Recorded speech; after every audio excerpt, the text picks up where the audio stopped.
Before I talk about what happened, I should say that I'm not an angel. I've had speeding tickets before, even a DUI, but I've never purposefully hurt someone. Maybe a breakup or something, but never actually physically hurt someone. I back down from fights. I avoid conflict when possible. It's just not in my nature. So when Anna5788 first contacted me, I was confused to say the least. She replied to a random YouTube comment I made with this: "I know what you did." I had never seen that username before, and I didn't know anyone named Anna. It was weird, but I shrugged it off as a random troll. She had probably seen me posting on some of the same Creepypasta videos that she did, and thought she could punk me. No big deal. That night, I went out to dinner at a nice Italian place with my then girlfriend, Rachel. We had a rule about phones during dates. If one message alert came, we would ignore it. If more than one came in a rapid succession, we'd check to see who it was. If it was a family member, it was okay to check to see if it was an emergency. It seemed like a reasonable system to us, and being reasonable was the foundation of our relationship. We never had problems with jealousy or trust, at least not until this stuff started happening. Right after the first round of bread, just as the salad came to the table, the first alert came. I had different vibrations for alerts and text messages, so I didn't think it was important.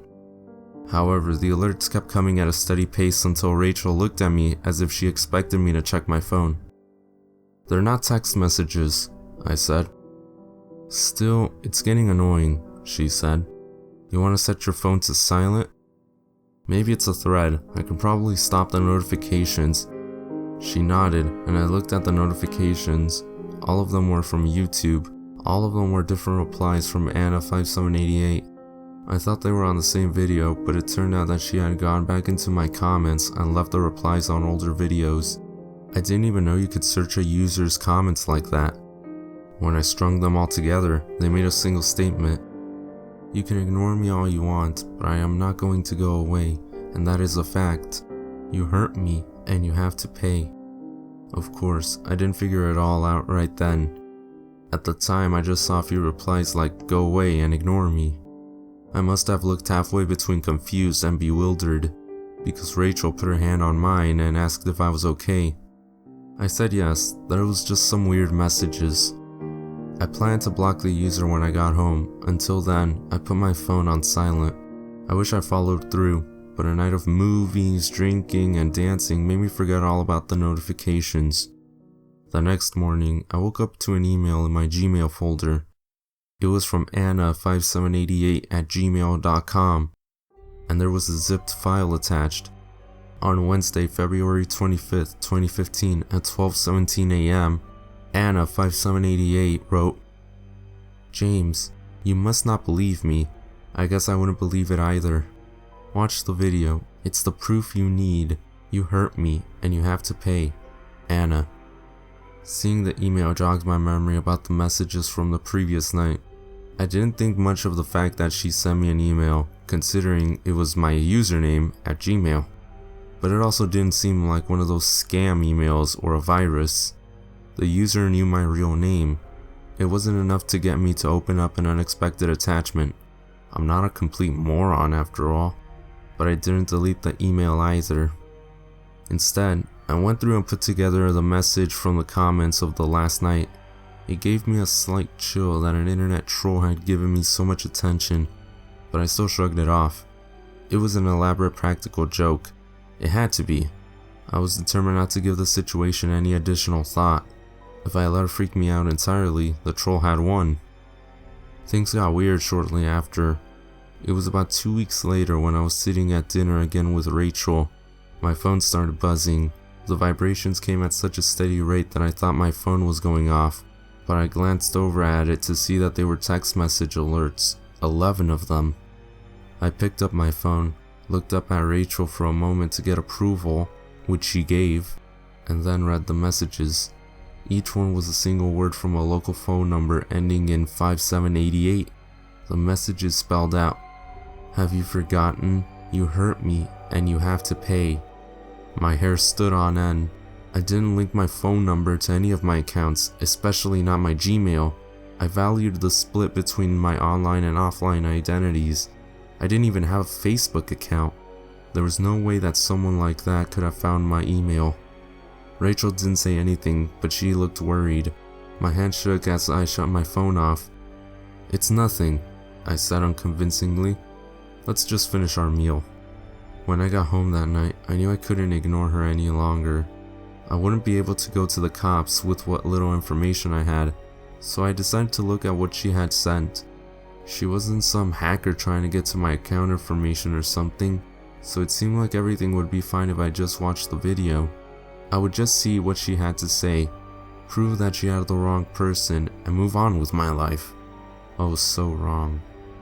I pulled up the video and watched it. It started fuzzy and the screen almost filled with static. I was about to close the video when a face started to come into view. It was an older man, probably 45 or 50, and he had the look of regret in his eyes. "You probably have a lot of questions at this point," he said. "Especially if you can't recognize who I am. Take a second, it'll come to you." He stopped talking and got closer to the camera. My heart skipped a beat. He had crow's feet, wrinkles on his forehead, and a sharp widow's peak. But there was no doubt about it. I was looking at myself. "The next couple of years are going to be hard on you. Rachel is going to meet someone else, and you are going to live alone in dead-end relationships for about a decade. Your career will take off, but it'll feel hollow. You'll run out of family to visit as they die off, and you will be lonely.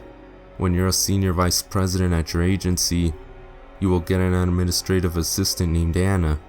You will be attracted to her, but she will only go on a single date with you out of pity. You will then strangle her in your office." It was a lot to take in. Was loneliness really able to make me into such a monster? The figure in the video raised his hands into frame, and they were covered with blood.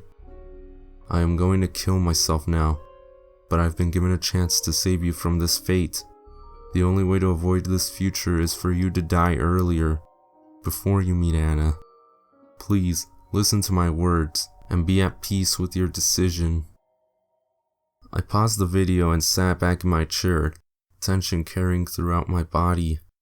I didn't know what to do, but I realized that if he was telling the truth, I was going to stop the pain by following his advice. I watched the video to the end to see if he was telling the truth about dying, and he was. The video ended with him cutting his throat with a letter opener. I sat there in awe. I had always been a non-confrontational person. How could my life come down to this?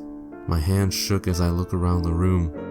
I had a buck knife, a holdover from hunting with my father as a kid. It seemed like as good an implement as any. If it would stop someone else from feeling pain, it was the right thing to do, right? I took the knife and cut myself in the same fashion as the future me had in the video. As I started to feel cold, I looked at myself on the monitor. My life was draining, but I could have sworn I saw a smile form across my older dead face. The last thing I remember was my phone buzzing, a call from Anna.